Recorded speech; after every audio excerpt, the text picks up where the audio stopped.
In this video, we will discuss the steps in establishing a Casualty Collection Point, or CCP, for the rapid triage, assessment, treatment, and staging of casualties for evacuation. Consider body substance isolation. CCPs may vary depending on the tactical situation, operational plans, and unit-specific tactics, techniques, and procedures. In an ideal layout, there are separate entry and exit points, which are potential points to control casualty flow through the CCP. Having the same entry and exit point for the CCP could create a problem with casualty flow if casualties continue to arrive as others are being moved out to the evacuation point. But not every situation allows for separate entry and exit points. First, select the site. It should be reasonably close to the fight. Be near areas where casualties are most likely to occur. Be close to natural terrain or lines of drift. Provide cover and concealment from enemy threat. Have access to evacuation assets and routes, whether on foot, by vehicle, aircraft, or boat, and allow for expansion if the casualty load increases.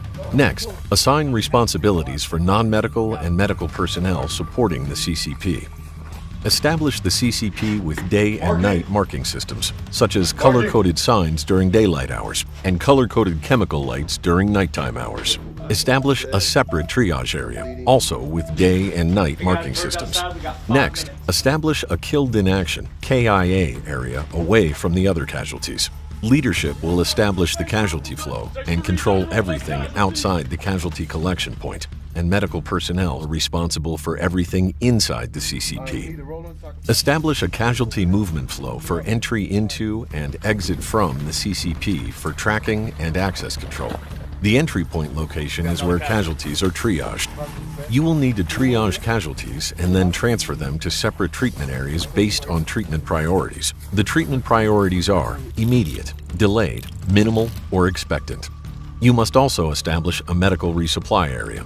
Establish a tactical evacuation point staging area in accordance with unit policies. That could be co-located with the casualty collection point, but also might be a significant distance away, near the closest access point for the evacuation assets. Then, execute a medical evacuation by precedence.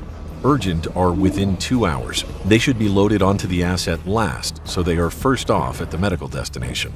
Priority are within 4 hours. They are loaded onto the asset before urgent. Routine are within 24 hours. They are loaded onto the asset first. Urgent casualties take precedence if there is limited evacuation capacity. Establish a medical resupply area, with supplies brought in by either evacuation assets or other supporting assets.